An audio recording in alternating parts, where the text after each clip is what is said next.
Hello বন্ধুরা, welcome to my YouTube channel রাখির কিচেনে সবাইকে স্বাগত জানিয়ে আজকে দুটো রেসিপি আমি শেয়ার করতে চলেছি। আজকে কিন্তু একসঙ্গে দুটো রেসিপি শেয়ার করব। তো এই দুটো রেসিপি কিন্তু একসঙ্গেও খাওয়া যায়, তাই আমি দুটো রেসিপি একসঙ্গে বানিয়েছিলাম আর আপনাদের কিন্তু পুরোটা শেয়ার করলাম। তো দুটো রেসিপি, একটা টমেটো স্যুপ আর একটা গার্লি বাটার ব্রেড। তো চলুন দুটো রেসিপির পুরো ভিডিওটা আপনারা কিন্তু দেখতে থাকুন। আর এই রেসিপি দুটো কিন্তু অ্যাভয়েড করবেন না, খুবই অসাধারণ ছিল। একটা রেসিপি তো ট্রাই করতে পারেন যারা ওয়েট লসে আছো, টমেটো স্যুপ ডিনারে এটা ব্যবহার করতে পারো।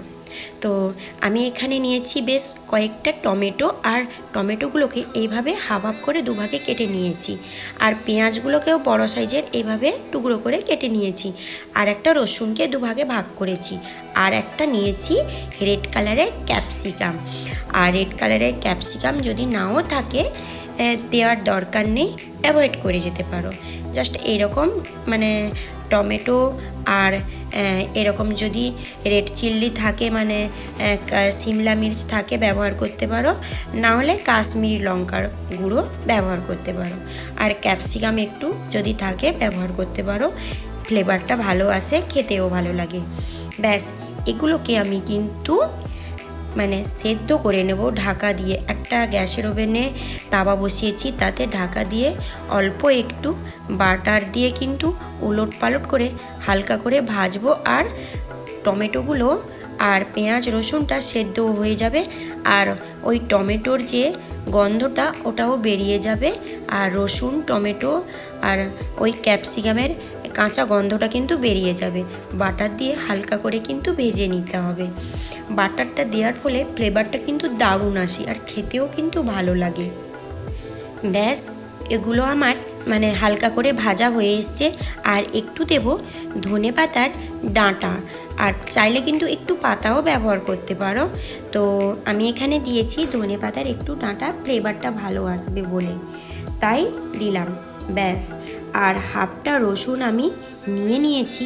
কি করব বলো তো, এটা বাটার গার্লি ব্রেড বানাবো বলে হাফটা রসুন আমি নিয়ে নিয়েছি। তো এটা একটা শিল নোড়া দিয়েও ব্যবহার করতে পারো। আর নিয়েছি একটা সিমলা মির্চ, রেড কালারের সিমলা মির্চ নিয়েছি। আর নিয়েছি কিছুটা ধনিয়া পাতা কুচানো। ওদিকে কিন্তু গ্যাসের ফ্লেম আমি অফ করে দিয়েছি।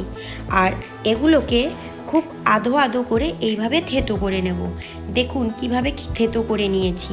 আর দিয়েছি কিছুটা চিলি ফ্লেক্স, আর আমি এখানে অ্যাড করব গোলমরিচের গুঁড়ো। আর আমি দিয়েছি বাটারটা একটু বেশি করে দেবেন, ব্রেডের সঙ্গে দিলে খেতে ভালো লাগবে। আর একসঙ্গে এগুলোকে কিন্তু খুব ভালো করে মাখিয়ে নিতে হবে। আর যেহেতু আমি ওগুলো আগে থেকে ভালো করে থেতো করে নিয়েছি, প্লেন করব না, আধো আধো করে থেতো করে নেব। আর আমি দিয়েছি অরিগানোর ফ্লেভারটা কিন্তু খুব সুন্দর আসে।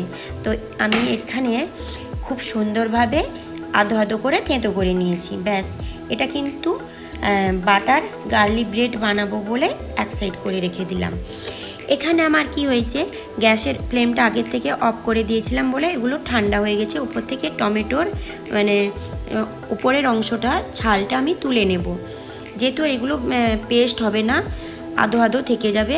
আর কাশ্মীরি লঙ্কাটাকে আমি কি করব, এইভাবে কেটে নেব। আর রসুনের খোসাটা বের করে রসুনগুলো আমি নিয়ে নেব। তো দেখুন আমি কিভাবে খোসাটা বের করে, যেহেতু রসুনটা আমার সেদ্ধ হয়ে গেছে আর রসুনের খোসাটাও বেরিয়ে যাবে, আর রসুনগুলো ভিতর থেকে বের করে নেব। এরকম একটা রেসিপি কিন্তু মিস করবেন না প্লিজ বন্ধুরা। এই রেসিপিটা অবশ্যই ট্রাই করবে, খেতে কিন্তু অসাধারণ। আর আমার এই সিমলা মির্চটা বাগানের সিমলা মির্চ ছিল।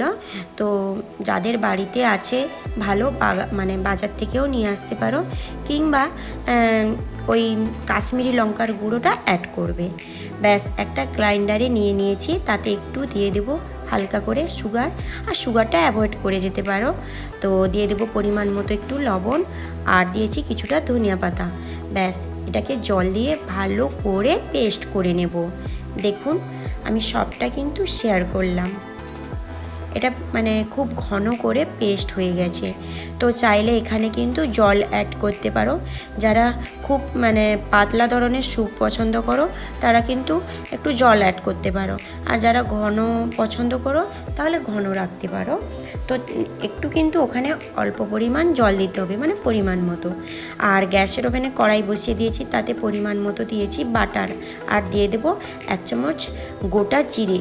ব্যাস, জিরে ফোড়নটা ফুটে এলে দিয়ে দেবো পেস্ট করে রাখা টমেটো। তো আমার টমেটো স্যুপ বানাতে কিন্তু খুব একটা বেশি সময় লাগেনি।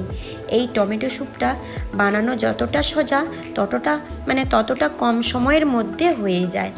ব্যাস, রেডি হয়ে এসছে। উপর থেকে ছড়িয়ে দেবো কিছুটা গোলমরিচের গুঁড়ো, আর চাইলে বলেছি পরিমাণ মতো জল দিয়ে দেবে। আর উপর থেকে একটু দিয়ে দেবো আমি পাতিলেবুর রস। কারণ কি বলুন তো, যেহেতু এটা টমেটো, আর টমেটো যদি টক থাকে তো ভালো, যদি মিষ্টি থাকে তাও স্বাদটা কেমন লাগে। পাতিলেবুর রসটা দেওয়ার ফলে টক মিষ্টি ভাবটা থাকে আর খেতে ভালো লাগে। উপর থেকে দিয়ে দেবো কিছুটা ক্রিমটা কিন্তু দিতে পারো কিংবা না দিতে পারো। তো ব্যাস, একদম আমার টমেটো স্যুপ রেডি হয়ে গেছে। এরপরে গরম গরম পরিবেশনের পালা। তো পাত্রে আমি একটু উপর থেকে দেখতে যাতে ভালো লাগবে দিয়ে দেবো ক্রিম, আর দিয়ে দেবো একটু ধনিয়া পাতা। এরপরে গরম গরম টমেটো স্যুপ পরিবেশনের পালা। তার সঙ্গে আমি নিয়েছিলাম বাটার গার্লিক ব্রেড। তো ব্রেডটাকে উপর থেকে মানে এইভাবে লাগিয়ে নেব বাটার গার্লিক, আর তোমার ওই ব্রেডটাকে একটু হালকা করে সেঁকে নিতে হবে, খেতে ভালো লাগবে। ব্যাস, এই রেসিপিটা কিন্তু অবশ্যই মানে ট্রাই করবে, একটুও অ্যাভয়েড করে যাবে না।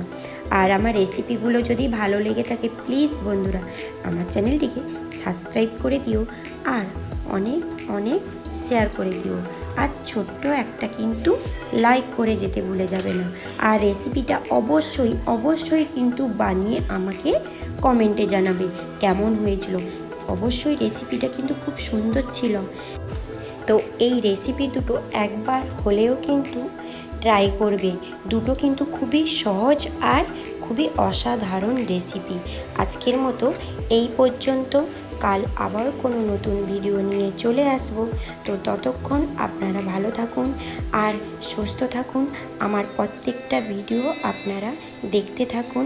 আরও পাশে থাকা বেল আইকনটা প্রেস করতে ভুলে যাবে না। কেন বলুন তো, আমি যখনই নতুন ভিডিও আনবো আপনাদের কাছে নোটিফিকেশান চলে যাবে। একদম মিস করবেন না কিন্তু। টাটা।